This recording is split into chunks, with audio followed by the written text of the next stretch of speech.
of Chicago and Illinois, as well as Univision Chicago.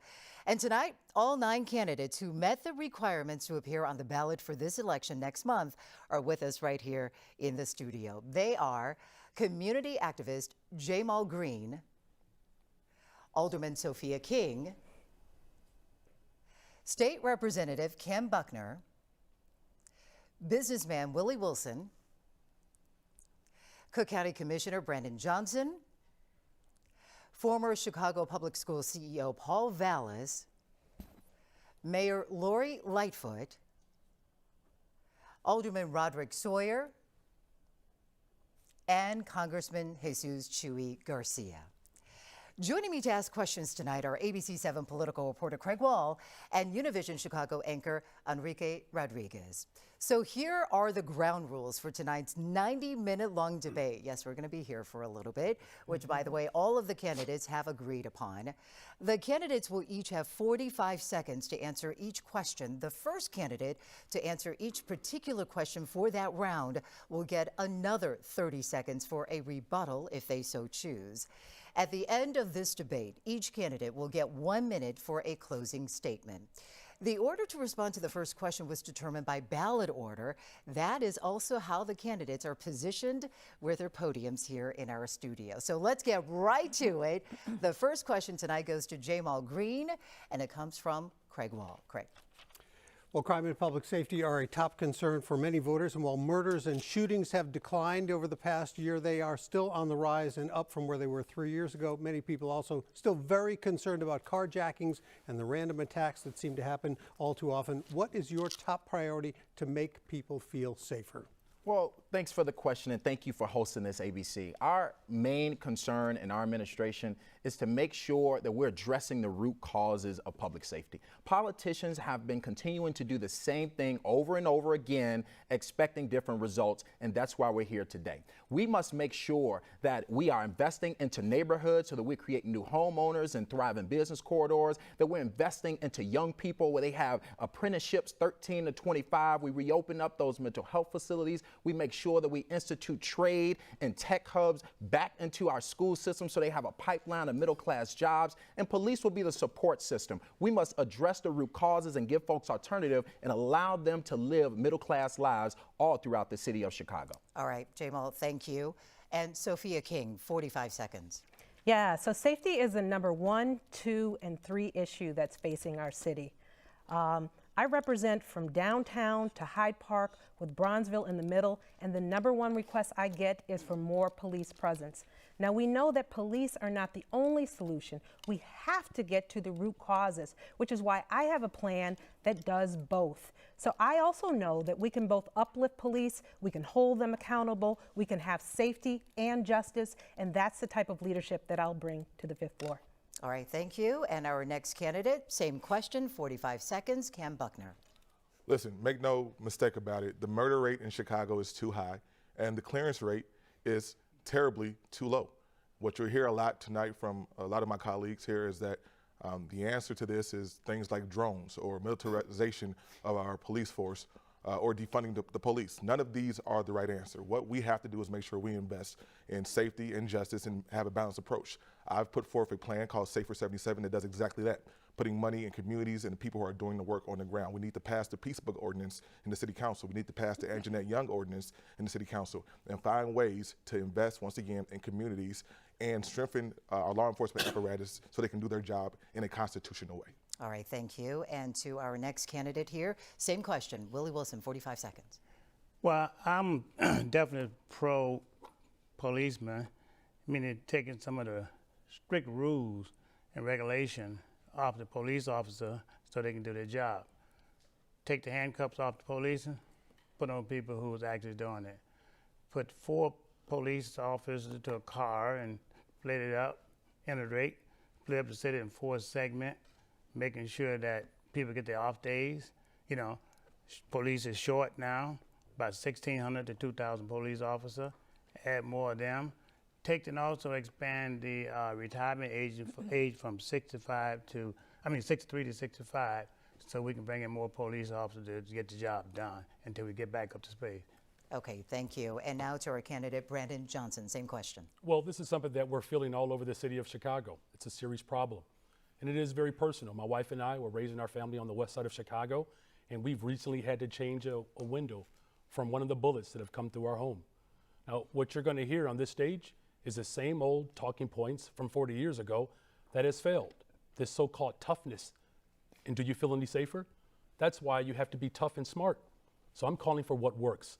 Full investment in youth employment. There's a direct correlation between youth employment and violence reduction, mental health care services, and making sure that we're doing everything in our power to invest in communities. Under my administration, we're going to do what works, and that's investing in people. Okay, thank you. And to our next candidate, Paul Vallis. Great. Look, let me answer the question. What we need to do is return to a community policing strategy that has beat cops on every beat, and a community policing strategy that has Chicago police officers on the CTA platforms, on the CTA stations, and riding the trains intermittently.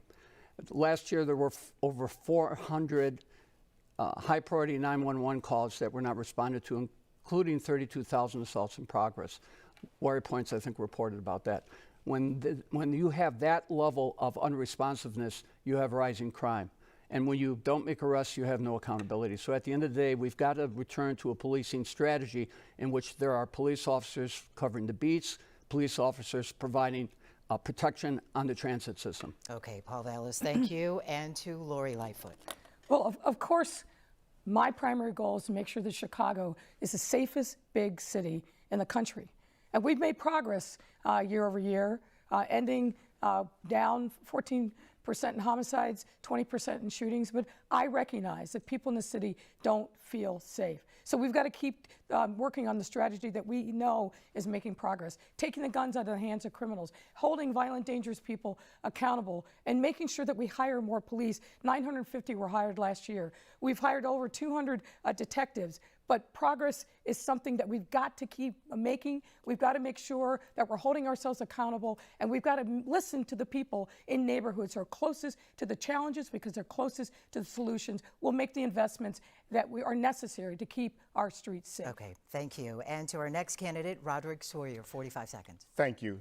We must understand that this is not a both-and approach.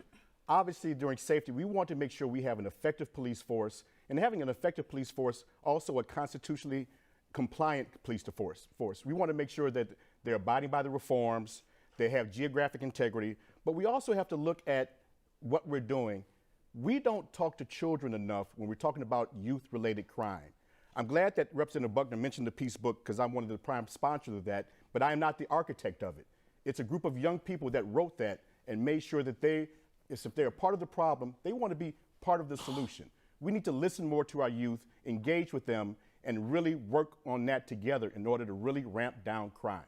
And that's part of our plan. Thank you very much. And our next candidate, Jesus Chuy Garcia. People all over Chicago feel unsafe. There's been a 41% increase in serious offenses.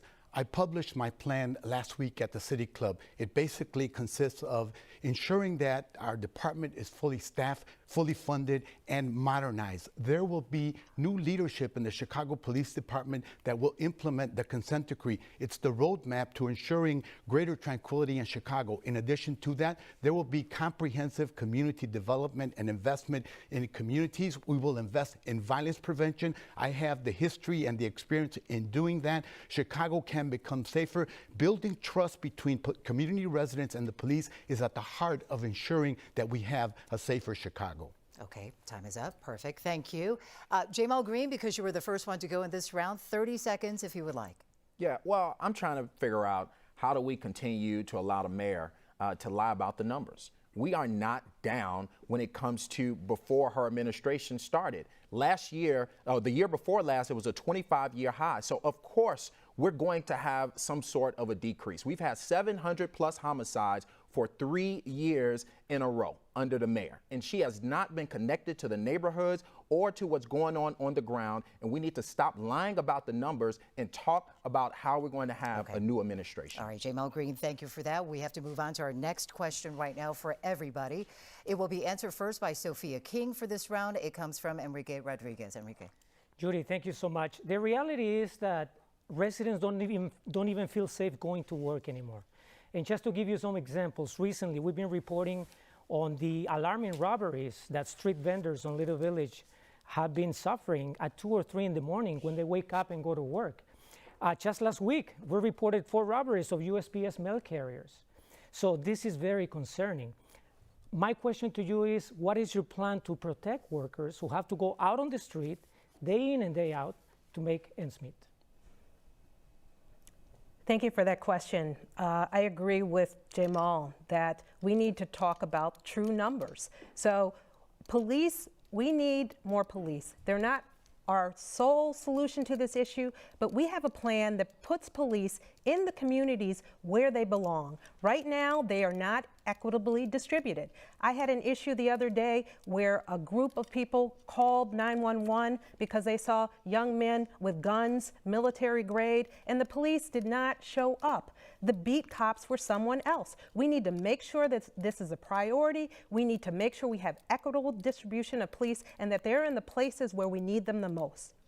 All right, Sophia King, thank you. Same question, 45 seconds, Cam Buckner. Enrique, I spent time last week in Little Village talking to tamale vendors about the fact that they're scared and they don't think that the city is doing enough to give them any real protection. One gentleman told me that the police squads were rolling by a little bit more frequently, but it still was not enough. Listen, we have to find a way for CPD to coordinate with our SSAs and different organizations within our community for our street vendors, but also we change our aldermanic and congressional and state representative maps every 10 years. We need to go back and look at how we can change our district maps to make sure that we can be strategic and tactical so we can put resources in the right places so people can not just feel safe, but actually be safe. All right, thank you. And Willie Wilson, your solution to this issue? Well, I think you have to add more police officers. You must take some of these rules off the police officer and making sure they can do their job and do it the proper way. A lot of these rules take the handcuff to policemen. They're afraid to arrest somebody for fear that they're going to get arrested themselves. You know, you have to take and work with them that way. So we got to encourage people. People got to do their job, and people cannot be scared doing their job. So I would make sure we relax some of those policies and using common sense. All right, thank you. Brandon Johnson, the safety of street vendors and mail carriers. Yeah, what's disappointing about this conversation is that you have politicians and insiders that continue to use the same talking points year after year after year. We spend more on policing per capita than anywhere else in the country, and yet we're not safe. But how will you protect And so here's how we protect workers, because I'm supported by workers. I am a worker. You actually have to invest in people. It's pretty straightforward. There's a direct correlation between youth employment and violence reduction.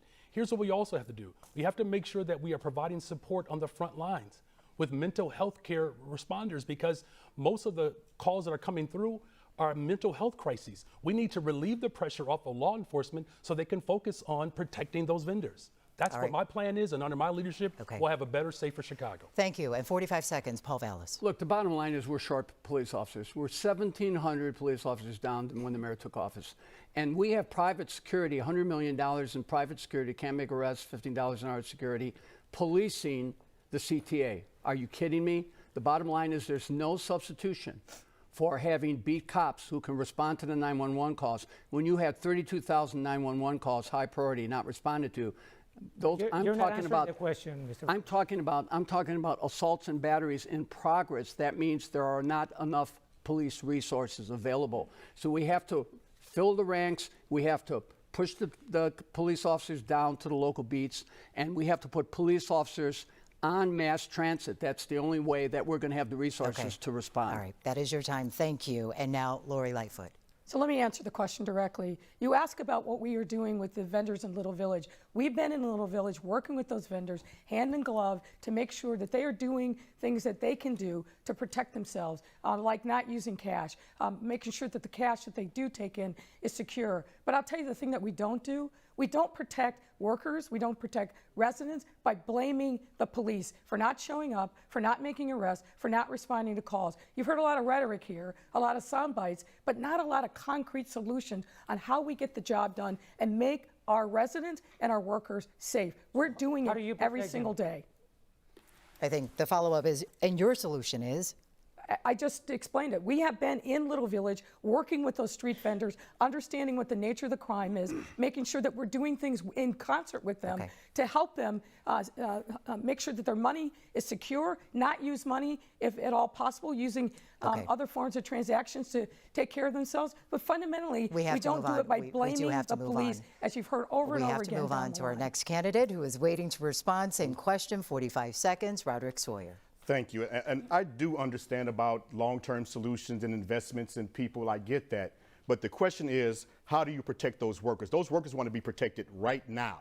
That means we want to have a police presence. You want to have geographic integrity. That means you want officers consistently in same areas on a day-to-day basis where they get to know those vendors. They get to know the USPS person. They get familiar with them. They may even exchange numbers so that if they're in peril or they feel uncomfortable, they can reach out directly, or they'll be in that area all the time. You want to have that type of integrity with our police officers, being around in beats, being around present, walking the streets, walking beats, being visible where they can see them, and also be a deterrent to criminals. Okay, thank you. And same question, 45 seconds, Chewy Garcia. The vendors you referred to are my neighbors. They live in and around my house. I'm concerned about them.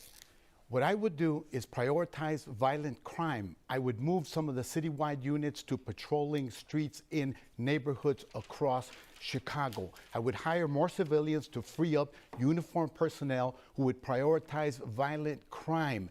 Because in Chicago, we've had a reputation where there's an 85% chance that you can get away with murder and not be convicted. It has emboldened criminals to go out there and prey on people trying to make an honest living. These are the types of changes in my public safety plan. Read it, go on my website. All right, thank you. 30-second rebuttal for Sophia King.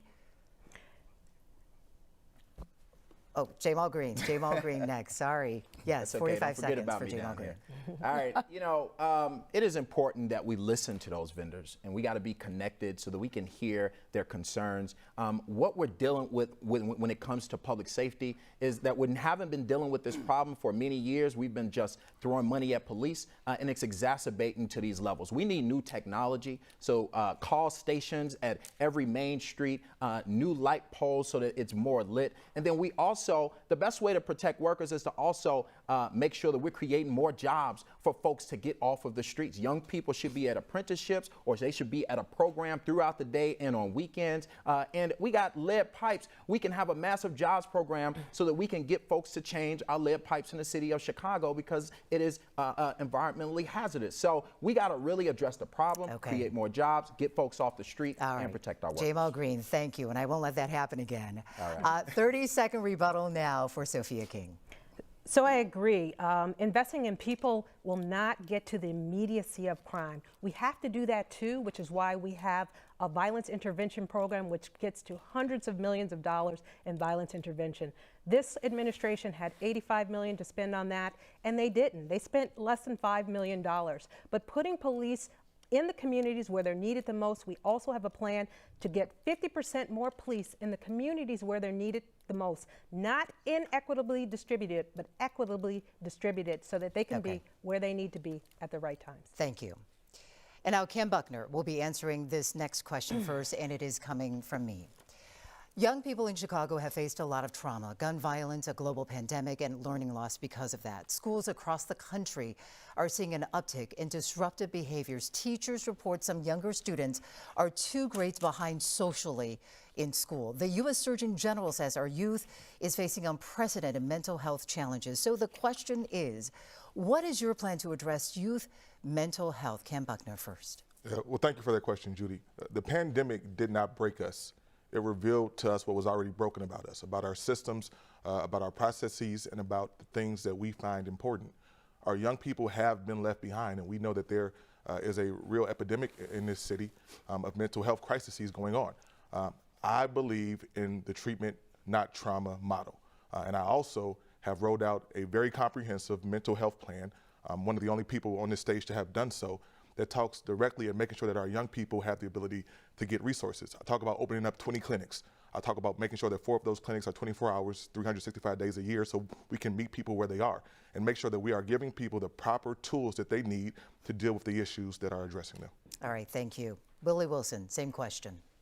Well, I believe you have to take the young people and making sure that they'll understand they got to make a living, start by education, putting trade, teaching them business and things like that to give them something to do. And a lot of young people don't want necessarily a job, they want economic empowerment that they love to do. A lot of people won't be on the street if they had something that they love to do and they could be in their own particular business and things of that nature, you know. So I think we got to take a whole look at it. I would run it like I run my business. Chicago has got to change its outlook and run it like you run a business, because Chicago is a business. All right, thank you. Brandon Johnson, same question, youth mental health. Yeah, well, as a public school teacher, I've seen firsthand what disinvestment looks like and the impact of traumatized communities. When Paul Vallis was in charge of public schools, he further stratified our school district, leaving our schools without the necessary support that they need. And so that's why the Treatment Not Trauma movement is supporting my candidacy, to make sure that we actually have frontline workers to respond to the crises. We also have to reopen our mental health clinics. Look, I've had a brother who died from untreated trauma, and he was unhoused. Under my administration, we're gonna have better support for not just our young people, but for our communities as a whole to deal with the untreated trauma that unfortunately past administrations have neglected. Okay. I won't. All right, thank you. Paul Vallis, 45 seconds. Well, Dr. Johnson continues to confuse me with other superintendents. Look, this is what we need to do. We spend $30,000 per child in the Chicago Public Schools. Only 60% of the money finds its way into the local schools, into the local classrooms. The bottom line is we've got to really significantly reduce the size of the central office, decentralize the district, push the money down to local school levels. We've got to open all of our campuses and invite community-based organizations, healthcare services, mental health services onto the campuses so that the campuses can be open through the dinner hour, on weekends, over the summer, during the holidays, so the kids are engaged. And we got to create work-study, high school work-study opportunities for these children so they can get engaged. Every city agency, department, contractor, vendor who has a contract with the city could create those jobs. Those are the things we need to do. Okay, thank you. Youth mental health, Lori Lightfoot. Well, look, our young people were traumatized before the pandemic, and that got exacerbated during the pandemic, which is why we increased funding for mental health across our city sevenfold. We are now serving 60,000 people a year, and when I came to office, we were serving 2,500. We are making sure for the first time ever that we're serving young people and children. We're in every single one of our 77 neighborhoods. We've increased the number of social workers in schools. We met our contractual obligations with the CTU. Mr. Vallis talks about things that we should do. I agree. We're doing them actually right now. Okay, thank you. Same question, 45 seconds, Roderick Sawyer. Thank you.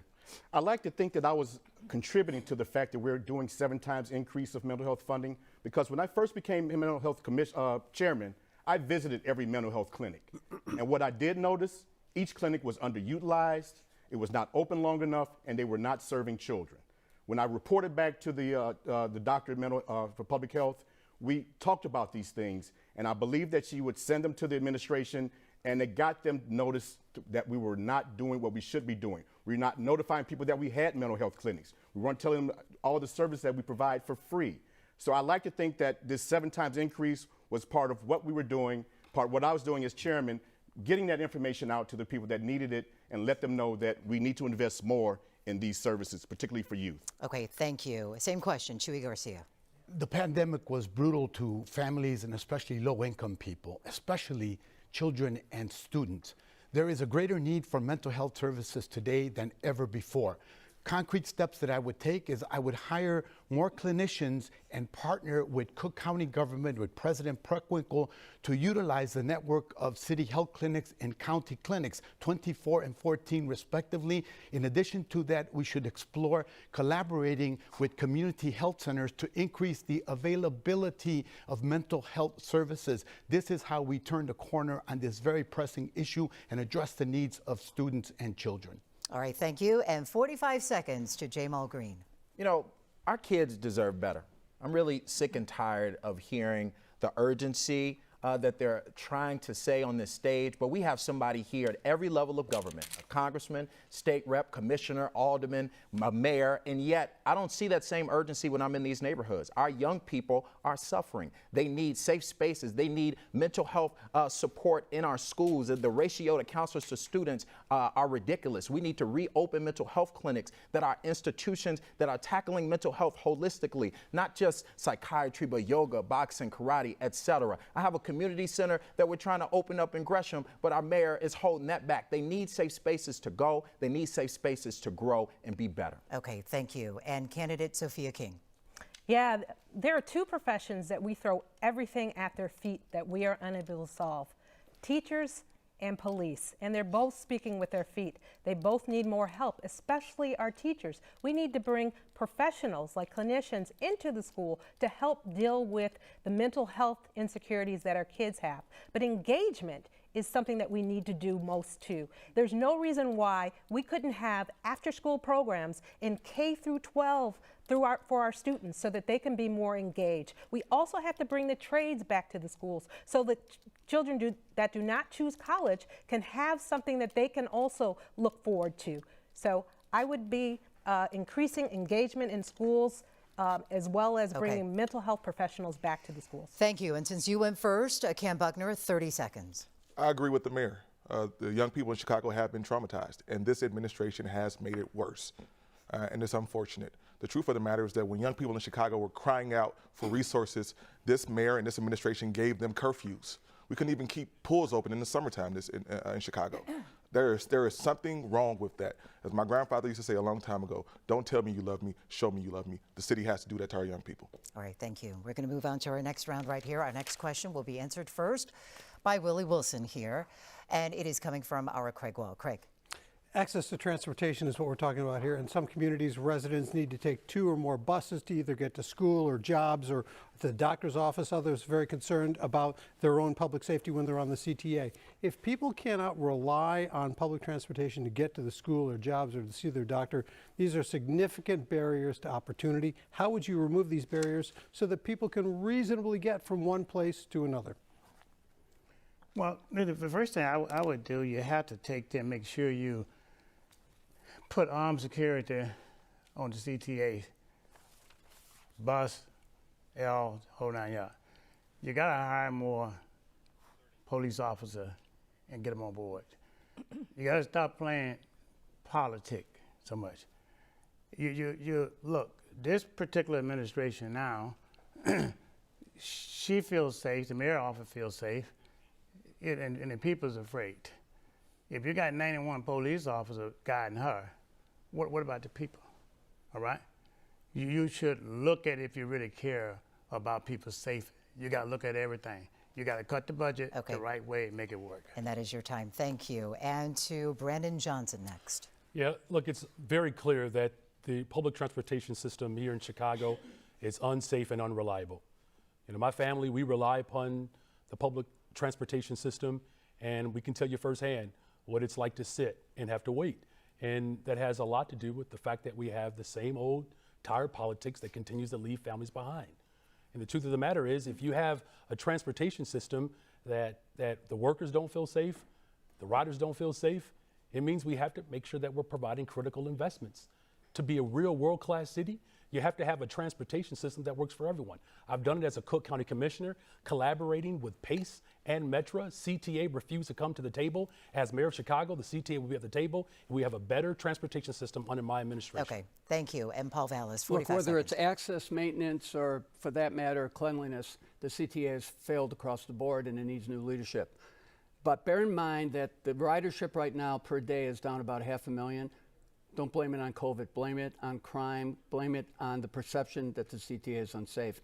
The fare box is now 18% of the operating budget, which means when COVID is over, when the COVID money is over, they're going to be facing a catastrophic budget deficit. Your solutions. At the end of the day, public safety on the CTA has to be a top priority. And if you simply use the $100 million that they're using for the privatized security, you could up the police force on the CTA to 500 and provide that security. Okay, that is the time. Thank you. Lori Lightfoot. So I have to say, Mr. Vallis clearly hasn't ridden the CTA or the bus or the rail in a very long time, because we do have uniformed officers on the CTA, bus and rail, and we've increased them steadily over the course of the last year, which is why we're seeing violent crime go down. We've collaborated with the unions, bus and rail, to ask them what they need, and we've responded in kind. We've added canine patrols at the fare box, because what we know is the data shows that the problems later start with somebody jumping the fare box. The CTA absolutely must be safe, and we're working hard every single day to get it there. But we need to make sure that we are accurate in the things that we say, and not just, again, spew sound bites that have no basis in facts, as you're hearing way too often on this stage. Thank you. And now to Roderick Sawyer. Yeah, to remove the barriers of opportunity on CTA, first of all, I agree, it does have to be safe. You want to make sure that we're doing what's necessary, and part of what's necessary is, canceling that contract and replacing them with sworn officers. I think we should do that and make sure people are safe. Additionally, we need to make sure that all workers are safe, our union workers that are working on the trains and rail lines every day, make sure they're supported, giving them the resources necessary to make the place clean, make all the stops and buses clean and safe. And then we have to talk about equity. Equity, we still are talking about a quarter of the city that does not have adequate rail service. We know that it's coming, we're working on that, but we want to make sure that people understand we have to give them opportunity and options for safe transportation. Okay, thank you. Chuy Garcia. First of all, the federal government has kept our transit systems functioning during the pandemic, even though ridership has been at an all-time low because of the pandemic. It is urgent to convene the leadership at the CTA, at the RTA, as well as PACE to figure out new strategies. The challenges are huge because it is projected that there will be huge deficits. As a member of the Transportation and Infrastructure Committee, I'm engaged in those conversations. We've got to figure out a new way to make buses and trains safer, cleaner, and more reliable. It is critical to the sustainability of our city. All right, thank you. And Jamal Green, 45 seconds. Well, let me just say, transportation is a right, right? And we have so much to do in regards to CTA. Of course, we must change the leadership. And there are a lot of neighborhoods that don't even have access, right? Gill Gardens, all the way at the edge of our city, is without transportation in a grocery store. And now during campaign season, they're talking about, oh, we're finally going to do it after all of these years. We have to make the critical investments on CTA. I would call for a state of emergency in the first 100 days so that we could deploy social workers to get folks off of the CTA who need services that they need. And we're going to make CTA safe, clean, and fast with new innovative ideas. And we have to show our workers on the front line in CTA every day that we value them and care for them. Okay, thank you. Sophia King. Yeah, so in order to increase ridership, we definitely have to have safety. But in order to have a world-class transportation system in our city, we need to take a regional approach. We have to be able to collaborate in order to do that with the state, with the county, and with the city so that we can use economies of scale. I had residents in Bronzeville where the CTA was trying to shut down the 43rd Street bus on a Sunday. And we fought to make sure that they had the equity that they needed, but also so they could get to church. We need to make sure that we continue to fight for equity in transportation in everything that we do. And as mayor, I will continue to do that. Thank you. Cam Buckner. Listen, I rode the red line here today. I'm a regular CTA rider. And I can tell you right now, Judy, that CTA is broken and we have to find a way to fix it. Spending $30 million on security dogs like this is 1960 George Wallace's Alabama is a problem. We got to find a different way to do this. There are 30,000 cameras on the system that aren't connected. We need transit ambassadors. All of this is in my plan. We also talk about a text program so people can talk about contemporaneous issues that are going on the CTA. We need to find ways to do fare integration and bus rapid transit and all of the things that make this a world-class system and a world-class city. And under a Buckner administration, there will be no more ghost buses and no more ghost CTA presidents. Great, thank you. Willie Wilson, 30-second rebuttal. Well, one thing that I would do, I would put conductor backs on the CTA, clean it up, lower your fare, then you will see prices and things. Rider goes down, rider goes up. If you lower your prices, you can attract more people to ride the CTA. If you get them it's safer, if just like if you go and you buy a Big Mac, you lower your price down 25%, more people come in. Okay, thank you. Our next question goes to Brandon Johnson first here, and once again, Enrique Rodriguez. We have all witnessed how Chicago has welcomed with open arms thousands of migrants from the Texas border. And we have also seen how the city continues to struggle to provide the care that they need. Now, in addition to that, some residents in Woodland express opposition to a potential shelter site. Today, we learned that the legislation assigned $20 million for this effort. However, the governor also made it clear that as of February 1st, there will not be any more funding for this. So I want to ask you, how will you get the money to continue caring for these migrants in a responsible, human way without affecting the resources that are needed for local residents? Brandon Johnson. Yeah, well, thank you for the question. First of all, let me just correct, Paul Vallis called me Dr. Johnson, which increased my student loans by $100,000. But let's just be clear about this, though. We are seeing a sick culture of states across this country that are using real lives as a political football. And that's why I'm committed to making sure that we are collaborating with the state, the federal government, the county government, to provide the necessary support for the families who are seeking safety here.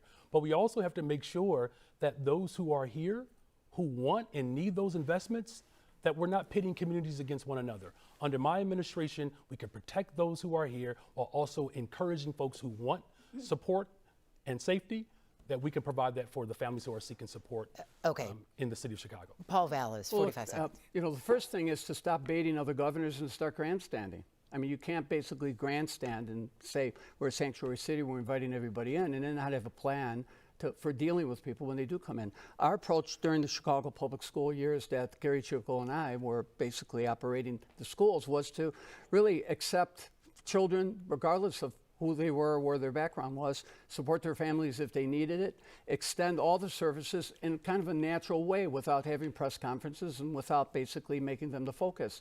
So we can comfortably integrate individuals who come back into the city. But when you're grandstanding, you're promoting, and you're going into communities and suddenly just dictating to them that you're going to provide these shelters, you know, we have to have a plan, first of all, and we have to integrate them into the services. That's your time. And Lori Lightfoot.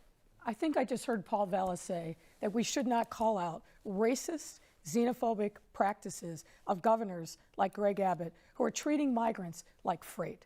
Well, that may be your idea of a welcoming city. It's not my idea, and it's not the idea of people across the city who understand that we've got to stand up and live our values every single day. And that's exactly what we've been doing. And the $20 million we're going to put to use. And what the governor and the legislature said is also go after, in which we are, the money from the federal government. But fundamentally, it's inhumane to parole people into this country and not allow them the right to work. We are continuing to push the federal government to do the right thing and issue work permits so these people can take care of themselves and live independently. Thank you. Roderick Sawyer. Thank you. I was around at the Woodlawn opposition, and the Woodlawn residents felt that there was no engagement with them. That's really what they felt. It's not as if they wanted to not assist. Everybody, I think, in Chicago, and I think all Chicagoans want to assist those that are being misrepresented and being mistreated, rather, down in the southern states in Texas. They just felt that if they're going to be spending this type of money here for the residents that were coming from the south, they also should be doing something at least to identify and work with the local residents. It was not an either-or approach, again, and I think that could have been solved with additional conversation and collaboration, letting them know what was going to the neighborhood, how it was going to be done, and also what additional benefits that the local residents would have as well. Thank you. Same question, Chewy Garcia. As an immigrant, I truly am close to this topic. In Congress, I've been fighting to get those work authorizations that these asylum seekers need. I stood with Harold Washington in 1985 when Harold Washington declared Chicago the first welcoming city in the country. Very proud to have done that. People are coming here because they are hurting. Chicago has a long history of welcoming people who are fleeing violence and who need shelter and assistance. The part of the problem in Chicago has been that local communities have not been engaged, and that will always cause friction. I vow to continue working to reimburse municipalities across the country that are receiving these migrants. Thank you. Jamal Green, 45 seconds. Well, you know, one of the biggest things is we obviously have to tell our federal government, we need you to do your job and help us out here on a local level. And that's one of the things that we must do. But we also must hear the concerns of residents throughout the city of Chicago who feel unheard, right? We got abandoned school buildings that's been in place for almost 10 years. They've been looking for a community center or looking for a jobs program, looking for different things for their neighborhoods. And the politicians have been mute, right? This administration and the prior administration. These folks were here promised affordable housing units when they knocked down the projects. They were promised youth programming, youth jobs, and none of those things happen. So when you have politics come into play, they pin communities against each other. We got to make sure that we're welcoming to everyone, and that's how we're going to be under our administration. Thank you. Sophia King. Yep. So being a sanctuary city is not the question. It's about process. We need to be welcoming to everyone. We were one of the first wards to welcome migrants into our community, but we also opened up our ward to the homeless during COVID.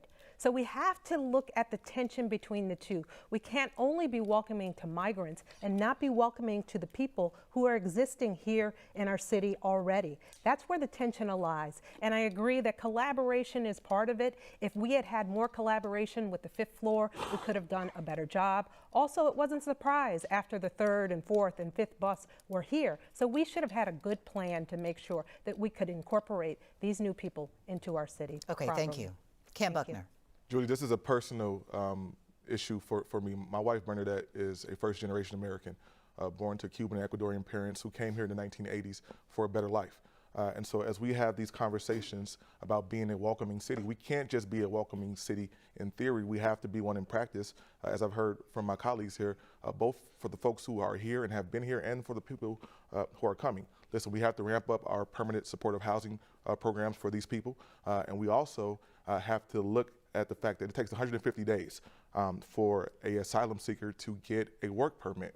The federal government is not doing enough. So Congressman Garcia, we need you and your colleagues to step up, because this is a problem that falls on the laps of Washington, D.C. Okay, thank you. Same question, Willie Wilson, 45 seconds. I kind of think a little different on this whole subject. We got people right here in Chicago, cannot pay rent, don't have food to eat, don't have a place to live. I got nothing against helping anyone, but you got to look at home first. I cannot let anybody in my home unless I know who they are. We are a country of laws, and we must take and follow laws. We must help. If we're going to help, we got to make sure we got things in place that a smooth transition goes by pretty good. But the ones people who's here now that spend millions and millions of dollars a year helping people in Chicago that's sleeping on the ground, that don't have a place to live. First come first. I'm not knocking helping anybody, because I help a lot of people. Thank you. We have to do it like that. Thank you. And 30 seconds for Brandon Johnson.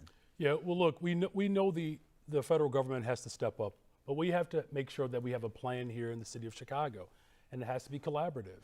You know, as an organizer, I can tell you that I know how to bring people together. I come from a family of 10. We argue all the time, but somehow we figure out the Thanksgiving menu. The problem that we have in the city of Chicago is that we do not have a robust Office of New Americans. Under my administration, we're going to have an Office of New Americans to provide the necessary support in order to have the families that are seeking asylum here protected, while also protecting the families who are already All right, here. Brandon Johnson, thank you. We're going to move on to our next round here, and Paul Vallis will be the first to answer for this round. ABC7 recently reported that rent in the city is up more than 10% for a one-bedroom apartment. Many viewers tell us they're seeing hikes much, much higher than that. There are ongoing struggles with gentrification, longtime residents feeling simply priced out of their homes. In Chicago, the approval of affordable housing essentially falls under the purview of aldermanic prerogative. Many times that means not in my backyard. So here's the question. What would you do as mayor to improve affordable housing? Paul Vallis. Well, I'll tell you, the first thing I would do is cap individual property taxes. If you want to know why why people's rents are going up, it's because their property taxes are rising. Since 2019, property taxes has grown an aggregate $847 million. Both the city and the schools combined. So when you're driving property taxes up at that significant amount, incidentally, despite $6 billion in COVID money, then that's what you're going to get. You're going to get higher rents, you're going to get gentrification, because people are going to be seeing their property taxes increase 30 or 40 or 50%. At the end of the day, it has a destructive impact. It's not only driving rents up, but it's driving people into homelessness. So at the end of the day, the first order of business is to cap individual property taxes so they're not being tax driven out of their homes. Thank you. Lori Lightfoot. Well, I can tell you what we've specifically done. A $1 billion commitment to affordable housing, the largest commitment in the history of the city. We have brought already, in my term, almost 16,000 new units of affordable housing online. We have worked to address the issues of displacement from development. For example, in Woodlawn, where we put together a fund for $10 million to help long-term homeowners, and we have stabilized the rents there so long-term renters in that same neighborhood can stay. The same thing that we've done in Humboldt Park, and we've learned the lessons from the past administration that let market rates and forces drive people out of neighborhoods. We are working on these issues. We're pushing monies out from the emergency rental assistance and a number of other things that we've done, concrete, tangible things to help on affordable housing. Thank you. Same question, Roderick Sawyer. Thank you. One of the biggest problems that we have right now regarding affordable housing is the density bonuses that we pay out to developers for downtown. And it's not the problem with the money that's going to a good cause, but they're being forced to build properties that's adjacent to them.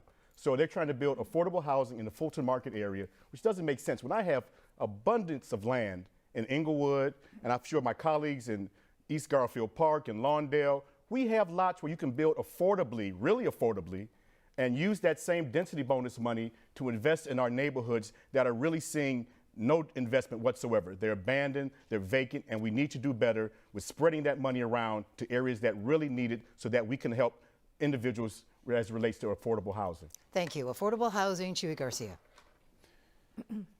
Housing is a human right, and the pandemic just exacerbated the number of unhoused people in Chicago. It is at a crisis level.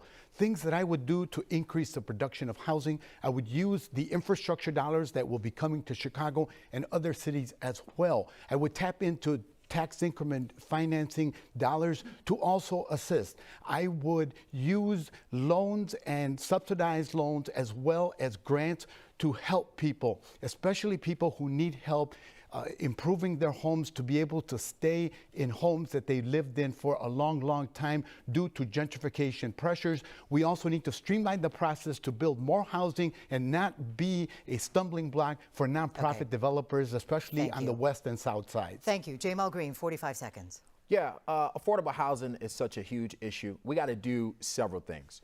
One of the things is we have so many vacant properties throughout the city of Chicago. We've proposed giving a 10-year tax break to those folks who develop a property within a year that's city owned. We also want to give incentives to those single floor buildings, those box stores and those commercial buildings to build a floor above so that we can increase our affordable housing supply in record time. We also have a lot of properties that we already own that we're not converting into affordable housing units. And one of those things that we must do is we got to have a public bank in the city of Chicago. If we have a public bank, then we can invest in income-based housing development and invest in homeowners and small businesses, and all of the profit that comes back goes back to city services. That's some of the things that we must do. Thank you. Sophia King. Yeah, piggybacking on what he said, we already have tax incentives to help build housing in our neighborhood. They're called opportunity zones. This administration has really failed to use us, but we can build the south and the west side through incentives with opportunity zones. We also need to make sure that our elders and our most vulnerable are able to stay in their homes. We have tax incentives for rich people. It's called landmark districts. We can use those same incentives to make sure our elders are able to stay in their home. I would redirect those resources. Okay, thank you. Cam Buckner. Listen, we have 65,000 people unhoused in this city. 20,000 of those are young people. CPS calls them students in temporary living situations. We have to figure this out, and I've put out a robust plan to do this. But a few things that can help immediately is, one, we have to stop tying property taxes to the National Consumer Price Index. It compares us to places like Manhattan and Honolulu, or we're Chicago. We should be going off of our own rubric. Secondly, we need to find a way to put money in programs for single-family rehabs for the Troubled Building Initiative. We need to put some more money into that space. The new Home for Chicago program, as well as the ARO ordinance, and do a real overhaul of our zoning process in Chicago as well. We have the ability to do this. We just need the will to do it. Thank you. Willie Wilson. Well, my situation like this here, I believe that you have to cut taxes to keep citizens here. More you raise taxes, real estate taxes, you're driving people out of this city. They're shopping outside of this city. So that's all going downhill. Unless you cut taxes, do your work real well, manage your budget, and stop giving yourself raises while the poor people suffer over here, then we can make this thing work. Cut taxes, people stay in Chicago, business stays in Chicago, new business come to Chicago, and that would do it. Thank you. Question on affordable housing. Brandon Johnson. As a public school teacher, I can tell you, I've looked in the eyes of those homeless students. And for too long, we've had administrations that continue to leave families behind. The fact that we have 65,000 homeless or unhoused in this city is absolutely unconscionable. That's why my proposal is very simple. We have to make sure that we're not just simply making affordable housing more accessible, but we also have to make sure that we commit to public housing and pathway to home ownership, like down payment assistance programs like my wife and I experienced in order to purchase our first home.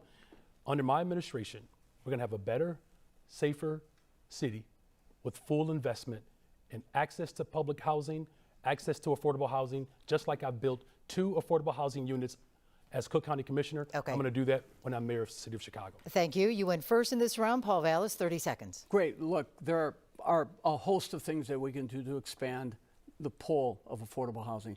But the bottom line is what's driving the rents up, which was your initial question, and what's driving gentrification is uncapped rising property taxes, because even though there is a city levy cap, there's not an individual cap. So you have people all over the city experiencing draconian increases in their property taxes, and these are seniors and these are families on fixed income. So you've got to cap individual taxes. Okay, moving on to our next round of questions here. Craig Wall will be getting this question, and starting with Lori Lightfoot answering first. Craig. While the economy is rebounding from the pandemic, as you know, companies are still leaving Chicago, and many small businesses continue to struggle coming out of the pandemic. How do you make sure that Chicago keeps and attracts businesses, and what can be done without federal money still coming in anymore to help these struggling businesses? Well, first of all, Chicago is a great destination for businesses. In the last 2 years alone, we've seen almost 300 businesses make pro-Chicago decisions, either relocating here from elsewhere. Companies like Kellogg and others, national brands, or essentially expanding their footprint in Chicago. This is a great place to come because we've got great workers, we've got a very diverse economy, and people know that they've got me as a mayor who is pro-Chicago business. So we're seeing that happening every single day. What we do is we keep advertising and making sure that people know the advantages here. We have a great economy. I'm sorry? What about smaller struggling businesses? We put $100 million into making sure that small businesses would be able to stay afloat, hire employees. We've given them grants, we've given them loans, and we continue to push out money through our Chicago Recovery Plan, over $300 million that's going into businesses in neighborhoods. That's why our economy is thriving and allowing us to prepay our pensions. And moving on to Roderick Sawyer, 45 seconds. Yes. We keep and attract businesses by providing investments in these businesses. What we need to do, particularly in the industries of hospitality, where we get a lot of sales taxes from, when we go back to safety, we talk about people having crime anxiety. That means they're not coming out to eat. They're not going out to theaters and things like that. We want to make sure, one, they're safe. 2, we make proper investments in the hotel, restaurant, and all the hospitality industries. Investments, because we get that back. We invest in hotels when they're making sure that they can have more rooms available and have workers there at the restaurants that right now, too many are shuttered and closed. We want to make sure that we have double investments in safety and into those businesses that are really the backbone of our economy, the hospitality industry. Thank you. Same question, Chuy Garcia. Because of Chicago's violence problem and crime, many businesses are going to other cities across the South. We can stop the bleeding by making Chicago a safer city. My public safety plan gets to the heart of how we do that. During the pandemic, Congress stepped up and helped many struggling businesses make it through that difficult time.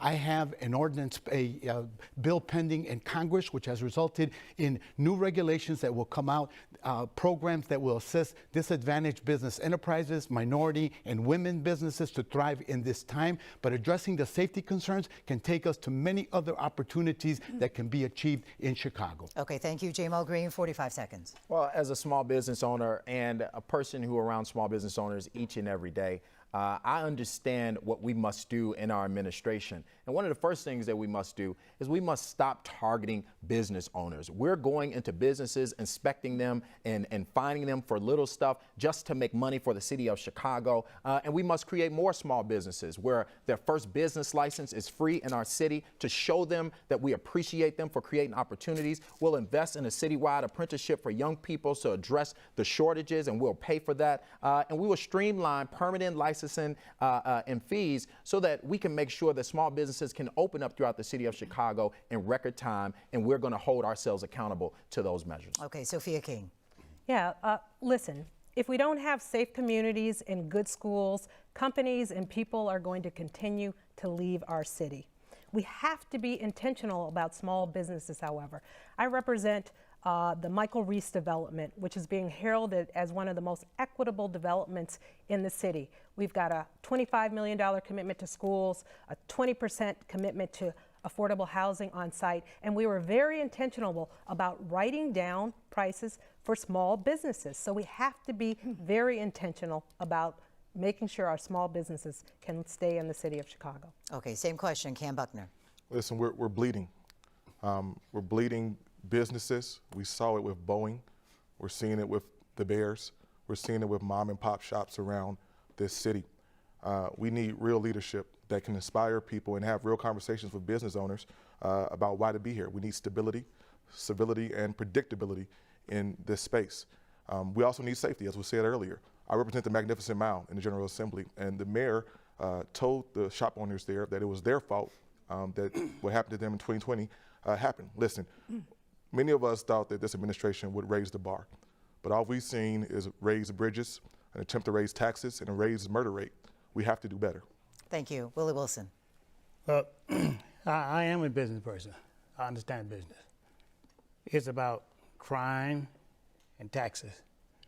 Taxes run you out of the city, people as well as business, right? Crime, if you don't get a hold of that, continues to move out of the city.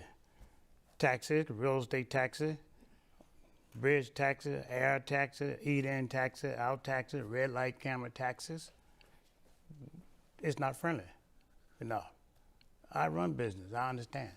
You know, this administration here don't have a clue, in my opinion, what they're doing. They lost too many bids and too many people. Okay, thank you. Brendan Johnson. Well, this is the city of Chicago. What a beautiful place to be able to have a real economic driver within our small business communities. You know, we all are talking about having a safe city of Chicago. You know, in all due respect to Congressman Garcia, he did not release a public safety plan. He released Lori Lightfoot's public safety plan. As a teacher, I would call that plagiarism. As a Cook County Commissioner, we've invested millions of dollars into workforce development to make sure that small businesses that are some of the greatest economic opportunities for communities, investing in small businesses means investing in communities.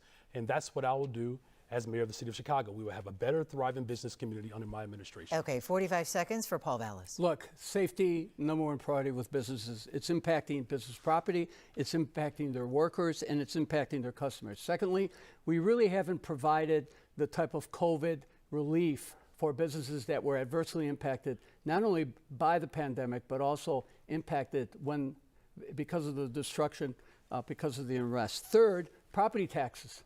The reassessments had a devastating impact on businesses all across the city.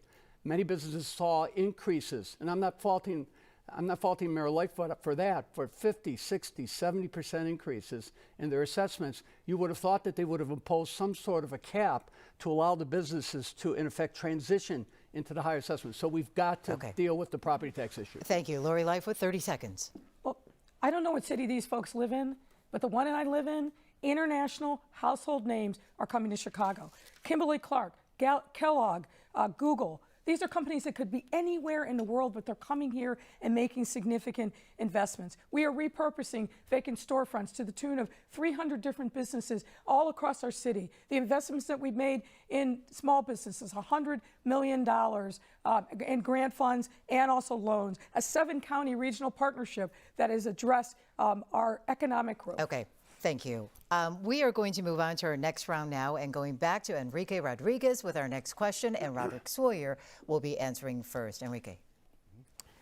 A few weeks ago, we had the opportunity to visit the Cook County Medical Examiner's Office, and we found out that in 2022, over 1,600 Cook County residents lost their life because of an opioid overdose. About 91% of all the total mortalities are related to fentanyl. And almost 80% of those fatalities are residents from the city of Chicago. So what is your plan to tackle this issue? Because this has a direct impact on health and public safety, and I'm sure a lot of families who've lost a loved one would love to hear your answer. The opioid crisis is extremely serious. This is something that we need to be handling on a variety of levels. Obviously, making sure that we have access to the drugs that can reverse the effects of the opioid situation. They are readily available, but we need to have them more in the neighborhoods, particularly in areas where there's proven heroin use and opioid use. In addition, we need to do things like we do internationally. We need to find safe spaces for them. I'm not trying to advocate for this, please don't think that. But if people are going to use drugs, we want to make sure that they're safe, that we have resources for them, in addition, resources not to use drugs, the Narcan that may be available, all the resources that they need, we should have them present as soon as possible, maybe even including spaces, safe spaces for that as well. Thank you. Chuy Garcia.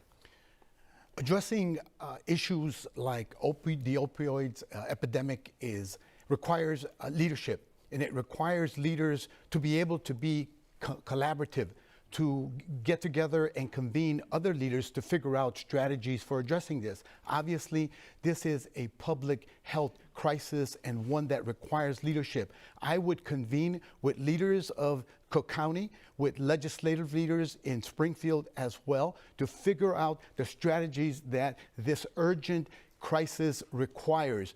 It's at the root of it. It includes mental health services. It includes mobilization of our public health clinics and personnel, but it requires leadership and the ability to convene and set tables that produce results and get things done. Thank you. Same question, Jamal Green. Well, we got to stop treating drugs like a criminal issue when it's really a public health issue and we're in a crisis. The object is to really keep folks alive, and we must do our part on a city level. So we must have safe injection sites. We must have access to clean needles. We must have access to mental health services, which is why it's so important that we reopen up our mental health clinics so that we can tackle mental health holistically. This is an important concern, and a lot of the candidates here, even Chuy Garcia, talks about collaboration of the government, but you're in Congress now. We need the support right now at the city level. Please go to Congress and get that funding. Sophia King. Yeah, listen. Over 50% of calls to 911 are for nonviolent issues like overdoses or mental health insecurities or homeless issues. So we need clinicians who are trained to respond in those things, to respond in those things. This is why I led a pilot effort to put responders in our community who are trained to do that. And this administration has not escalated those issues. Over 50% of calls. So we need to make sure that those type of responders are escalated and have the resources to respond to those issues. All right, Cam Buckner. We do have to invest more time and money and resources into harm reduction.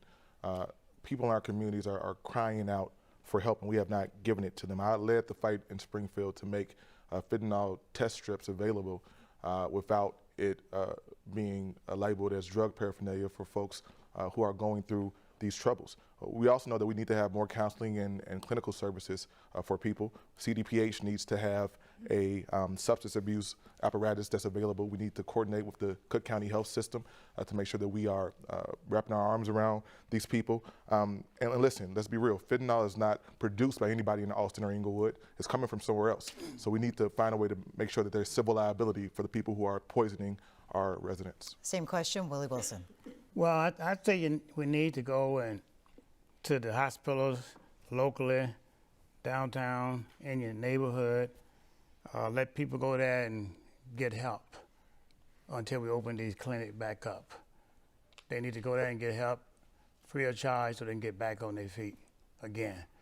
And when I say free of charge, it's because they don't have the money at the first get-go. So you don't have money, and they need to just walk in any clinic, any hospital, get help. City should be responsible for helping its citizens. Brandon Johnson. Yeah, my older brother Leon was my hero, but he had untreated trauma, and he died addicted and unhoused. That's why I proposed within the first 100 days of my administration, we're going to pass the ordinance Treatment Not Trauma that provides mental health responders on the front line to respond to the crises. It also will free up law enforcement to deal with the more severe crimes. But I'm also committed to reopening our mental health clinics. I fought the previous administration for closing them. I fought this administration for refusing to open them. In order to have a better, safer city of Chicago, we have to make sure that we're providing the mental health services that we desperately need. Thank you. Paul Vallis. Look, we need to rebuild our social service infrastructure in our poorest communities. And what does that mean? It means we need to have mental health, community-based and operated and run mental health services in literally every police district. And we need to open opioid and drug addiction centers in each of our police districts too. If we're billing properly, both at the federal and state level, as well as through the private insurance companies, we can cover much of the costs. I lost a son to the effects of long-term drug addiction. So I've had our family has a personal experience through this, and we've been personally impacted. But we've got to rebuild the social service infrastructure if we're going to address these issues, because people need to be able to access those services near their homes. Thank you. Lori Lightfoot. Well, I agree that we need collaboration at all levels of government.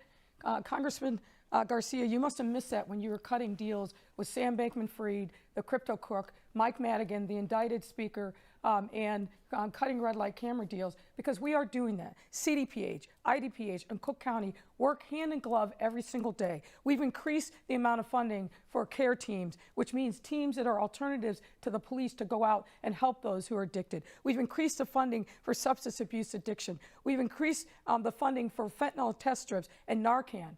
That's what leadership is all about. We're doing it right now, today, in our city. Thank you. Roderick Sawyer. Thank you. You know, it's easy to say that you can support treatment, not trauma. I support treatment, not trauma, but I don't say it just by words or saying I'll do it sooner or later. I'm in meetings all the time with public health, with the other supporters. We meet and try to work this out. I meet with colleagues about supporting it, both in committee and the full council. When we talk about things like this, you got to put in the real work. I've put in the real work. I'm there every day fighting for this ordinance and a lot of other ordinances, but this one is very important, and I want to see it through. But in order to see it through, you got to count votes. Thank you. And now I have the chance to ask one final question before we get to our lightning round. We're not quite done here. So far tonight, we have heard a lot of plans, a lot of proposals to address the city's pressing issues. But here's my question. How would you fund it without raising taxes? Or do you anticipate a tax hike or perhaps new taxes in the city? We'll start with Chuy Garcia. Congress has delivered for the country, and it's delivered for Chicago. I've helped deliver for Chicago. Over the past 3 years, we've delivered almost $2 billion to the city of Chicago that has kept the city afloat. We now will have an opportunity when we elect a new mayor to exercise leadership and to get the economic engines of the city firing on all cylinders again. The downtown business district is critical to the well-being of the rest of Chicago. O'Hare Airport, where the U.S. government is investing significant money coming out of the bill that I helped write in Congress, the Infrastructure and Jobs Act. These are key resources that will enable us to build a more equitable Chicago without raising taxes. Thank you. Jamal Green, 45 seconds.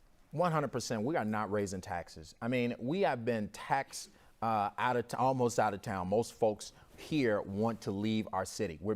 Our property taxes are high. We're being booted, which is why we move forward a measure to ban the boot and seizures of vehicles of unpaid tickets. We have to start to increase revenue. So we will use a single family mortgage bond to back home loans so that we can bring folks back to the city of Chicago. We will make it easier to open up a small business so that we can create thriving business corridors. And then we would also open a city-owned bank so that we can also have profit there. We are not going to continue raising taxes. We're going to keep folks in their homes with interest-free loans of folks at risk of losing them. We got to do better at keeping folks here and getting folks to want to live in the city of Chicago. Jamal Green, thank you. Sophia King.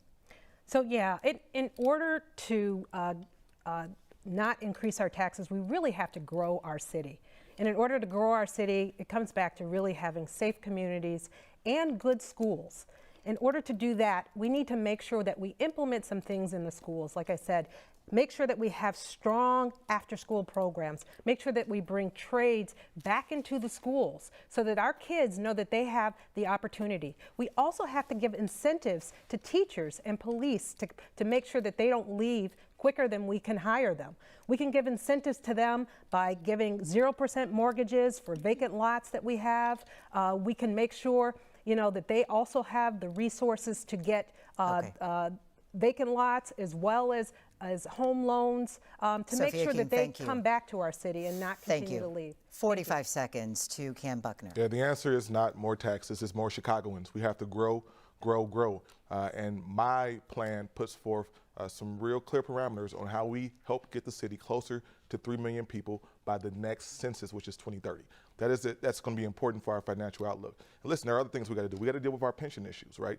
We should really start having conversations about reamortization, about pension obligation bonds, about leveling off payments so we can make that system whole. We need to have conversations about the local government distributive fund, which is money coming from Springfield to the city that's at 6% now. It should be at 10%. I can do that on day one as mayor and make that happen. And lastly, we need to just talk about making sure that we can pay our bills, do them on time, and increase our credit rating so we can get those resources. Thank you. Willie Wilson. Well, cut crime, cut taxes, keep business coming in, keep business from leaving out, attract new businesses, contract, making sure that the less fortunate community have opportunity at that, cut the red tape out, let people keep their homes, let the city grow, bring in international business, and we must get rid of crime and get rid of taxes. Without that, it ain't gonna happen. All right, Brandon Johnson. Yeah, well, first of all, we have to be honest about how we got here because of the same old tired politics that continues to be dishonest about our budget. I'm going to tell you the truth. Look, as a public school teacher, I've seen what disinvestment looks like in our budgets. Closed schools, closed mental health facilities, no access to public housing. Look, I've managed and balanced multi-billion-dollar budgets as a Cook County commissioner, and we didn't have to raise taxes, and we still made critical investments. Under my administration, I want to make this very clear, that our priorities will be investing in people. We will have a better, balanced budget under my administration. Thank you. Paul Vallis. Okay, so let me give you some specifics. Fill the vacancies. They're budgeted for. Why aren't you refilling them? Secondly, if you fill the vacancies, you reduce overtime. We're spending 5 times the amount on overtime that we spent when I was city budget director back in the 1990s. We're spending $100 million in private security. We could up the CPD presence on the CTA to 500 if we use that money to hire CPD officers. Schools, 60% of the money is finding its way to local schools. If we decentralize the schools and force more money down, we could keep the school campuses open through the dinner hour. We could provide work-study opportunities for kids. And then finally, TIFs. $1 billion diverted through TIFs. That money could be used for affordable housing and other things. Thank you. Lori Lightfoot. Well, you make these investments without raising taxes exactly the way that we've been doing it for the last 4 years. You look internally first and you make sure that you find efficiencies in the city budget. We've done that to the tune of hundreds of millions of dollars, saving taxpayers. We have grown our economy so much so that we've been able to make a $242 million prepayment to our pensions. You do that because we've got the most diverse economy that is roaring back from COVID, and you make sure that you keep your fiscal house in order. The rating agencies have validated us over and over again because we are running city government more efficiently and better than ever before. Thank you. Roderick Sawyer. I do agree that we need a robust plan to repopulate the city. I believe that we should be working with World Business Chicago and our other partners to make sure that we have a plan to let people know that Chicago is that place. Obviously, we have to work in conjunction with making sure our safety is intact and all the other amenities that we want to have for the city be intact. But we do it by also having a responsible financial plan. I would not sit here and tell you I would guarantee that I would not ever raise taxes because, again, that's how we got here in the first place. Hey, we don't have to pay taxes. We don't have to pay pension obligations. And this is how we got where we are right now. I would make sure that we consult with proper financial management, maybe even use COFA, the department that we have in the city currently, to assist us in making responsible financial decisions. Thank you. 30 seconds, Chuy Garcia. Reimagining Chicago's downtown, investing in O'Hare as we have begun to do because Congress delivered the manufacturing dollars that will be coming to Chicago, the green investments in energy efficiency that will follow, as well as the other infrastructure dollars are the basis for working with business in Chicago to rebuild a more equitable Chicago and to ensure comprehensive community neighborhood development vitality over the next 4 years. Okay, thank you. And we are now actually getting close to the end of this debate. I know it's hard to believe, but we do have time for a quick lightning round here. You will each now have only 15 seconds to answer this question, and there will be no time for rebuttal. And we will continue in ballot order, starting with Jamal Green. And here is the question. The Chicago Bears appear to be solidifying plans to move to Arlington Heights. What are you willing to do, if anything, to keep the Bears in Chicago? Jamal Green.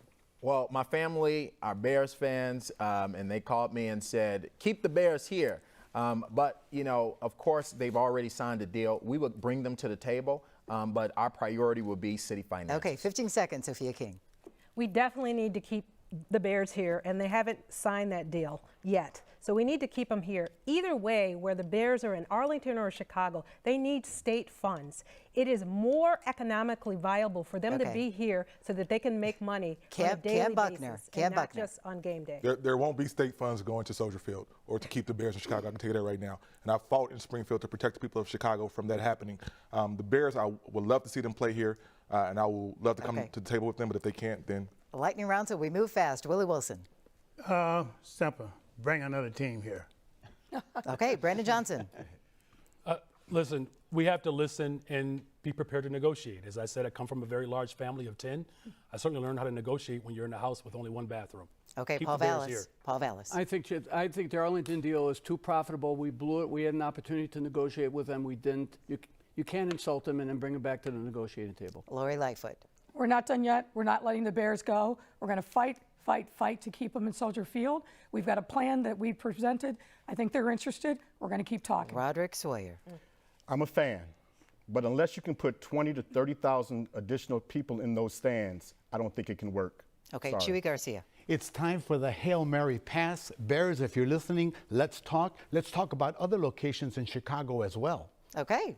Well, we now turn to the final portion of tonight's debate. Time went by pretty quickly. Each candidate will get 1 minute now to provide a closing statement.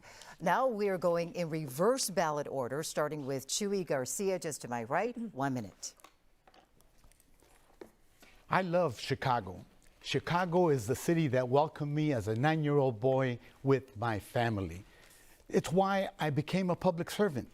Being in positions that people elected me to and placed responsibility has enabled me to deliver and to place them first. Chicago is at a critical juncture. I want to lead this city over the next 4 years because we can reassume our position as a world-class city, but do it with an unprecedented level of equity and inclusion of all people. Bring development to areas that have never seen it.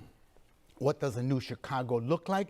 A new Chicago looks like a thriving city in both downtown and in the neighborhoods. It's a city that is safe. It's a city that's seeing new housing being built, new retail areas. Chicago has been good to me. I'm very grateful. It sent me to Congress. In Congress, I have sought to deliver. Chicago, I want to lead you because it's time to put our city on the right track.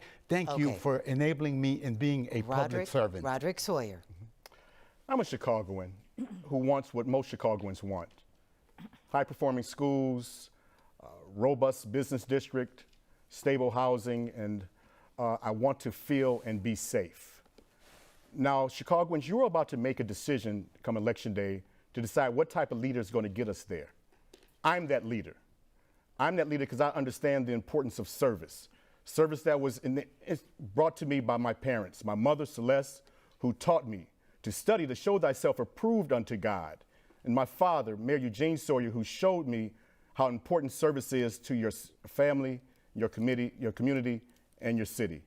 I've been serving the city for 12 years, working on some of the toughest issues, including leading in public safety reform.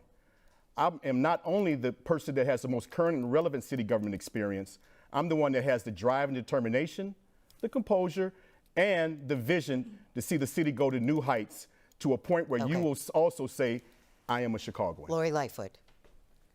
Ladies and gentlemen, I'm seeking your vote and your trust for 4 more years because we have started to change Chicago around for the better. We've been through life together in these last 4 years. You've opened up your homes, your hearts, your pain, but importantly, your hope. The hope and resilience that's gotten us through some of the toughest times that we have ever faced in the city of Chicago. The hope that's made us resilient, that's made our small businesses grow, our economies thrive. I'm running for mayor not because of me. I want to finish the job that we have started. And what we've seen is a better and safer, more equitable city. There's more work to be done, and I want to get there with you. Thank you. Paul Vallis. I hope I get your vote on Election Day. Paul Vallis. Great. Chicago's in a leadership crisis. Every single problem that we're experiencing, from the escalating crime to individuals leaving our school system in record numbers to the fact that we are now the highest taxed city among big cities in the country, is a product of bad decisions from the fifth floor. And they didn't begin with the current mayor, but clearly they have gotten worse. The city needs the type of leadership and the type of leader who can come in and assemble a leadership team, a management team, drawing from the diverse community, drawing on the resources, the human resources that exist within the city to get the city back on track. That is something I have always done as city budget director, as school chief. That is something I've done in other cities, and that is something that I will do when I become mayor. All right, Brandon Johnson. My name is Brandon Johnson, and under my administration, we're going to have a better Chicago. This is why my campaign is catching fire. There are voters and donors and volunteers all over the city of Chicago that are bringing a message of real transformation. And I've done it as an organizer, fighting for an elected representative school board. We did that together. Fighting to end school privatization. We did that together. As Cook County Commissioner, I've invested millions of dollars into violence prevention programs to keep our communities safe. No matter where you live in this city, whether it's Ravenswood or Inglewood, whether it's Morgan Park or McKinley Park, or whether it's the west side or the south side of Chicago, we can have a better Chicago if we do it together. You and I have the opportunity to build a better Chicago. And I'm counting on you in February to vote for me, but I also want you to go to my website, brandonforchicago.com. And on February 28th, we're ready to move forward, Chicago, with a better, stronger, safer Chicago. Thank you. Willie Wilson. Well, we will run Chicago from a business perspective. Business perspective, it help bring more business in, keep the ones here, keep families here. We will get a situation that nobody has to be worried about high taxes. We'll be tough on crime. We'll move all the restriction things from our police officer. Somebody chase somebody by foot or car, that police officer should be able to chase them down and hunt them down like a rabbit, okay? That's all I got to say, that this mayor here would not be in this office coming up next few months. Cam Buckner. Chicago, what you heard from me tonight was not a political platform. It was a love letter from a little boy to his city. And we have a chance because you have a choice. I'm a son of Chicago who's raising his son in Chicago, a South Sider and a graduate of CPS. I am your neighbor. If you're looking for concrete plans for the things that matter to you and your family, like public safety and education and the environment and transportation, then I am your candidate. And if you are fed up with the same old same and tired of the usual, then I want to be your mayor. I truly believe Chicago's brightest days are ahead of us, but first we have to get these dark days behind us. That's why tonight I'm asking for your support so we can begin the work together to fix Chicago, not just for the next election, but for the next generation. My name is Cam Buckner, and I don't want to just be mayor of Chicago. I want to be mayor for Chicago. Thank you and good night. Sophia King. I love this city, but we are at a pivotal point. We need a mayor that attacks this city's problems and not its people. We also need a mayor that understands how to represent the entire city and not just segregated parts of it. I represent from downtown to Hyde Park with Bronzeville in the middle. And because of this unwieldy crime, the #1 request we get is for more police presence. Now, we know that police aren't the only solution. We need to get to the root causes. That's why we have a plan to do that immediately. We also have to stop these false narratives that separate us. We know that we can both uplift the police and hold them accountable, that we can build downtown and build our neighborhoods, that we can have safety and justice, that we can prepare our kids for college and for the trades. An equitable Chicago is a strong Chicago, and a strong Chicago is a safe Chicago. So punch 2, February 28th. Jamal Green. This election is about if we're ready to participate in a movement of hope. The hope of the 20,000 homeless young people out there that still strive to be excellent. The hope of Anjanette Young, who are using her days to make sure that another woman is not humiliated like she was. The hope of the countless mothers that I've stood next to for years that have lost their kid to gun violence, trying to make sure that they can end gun violence on our streets. The hope of a young boy from the south side of Chicago who came from nothing that will go on to be the youngest mayor of a large city in this country. There is still hope. Hope in the face of carjackings, hope in the face of struggle and violence, hope in the face of corruption. I see the hope in your children and in mine, and Jamal Jr., Jalen, and Jaden. And we are going to bring this city together and create a future that we can all believe in together. If you remember that verse of scripture that talks about a future filled with hope, and if you share that faith with me, I want your vote on February 28th. Go to gogreenchicago.com and join our movement of hope. All right, Jamal Green, thank you. And truly, our thanks to each and every one of you for being here tonight for our 90-minute debate right here at ABC 7. With that, we will conclude tonight's debate, and we do want to thank all of the candidates for joining us here tonight, and also the volunteers from the League of Women Voters in front of me who helped tremendously behind the scenes with this debate. Also, a big thank you to Craig Wall and Enrique Rodriguez for joining me tonight and asking questions. Election day is on February 28th. You can apply to vote by mail right now. Early voting begins at the Loop Super Site January 26th and awards on February 13th. You can find your ballot and precinct details by heading to IllinoisVoterGuide.org. Lots of information there. And also a reminder, if none of the candidates earn 50% of the vote, the top 2 vote getters will square off in a runoff election, and that would take place on April 4th. And finally, our thanks to you for joining us here tonight. Again, Election Day is February 28th. Make sure to get out and vote. Thank you and good night.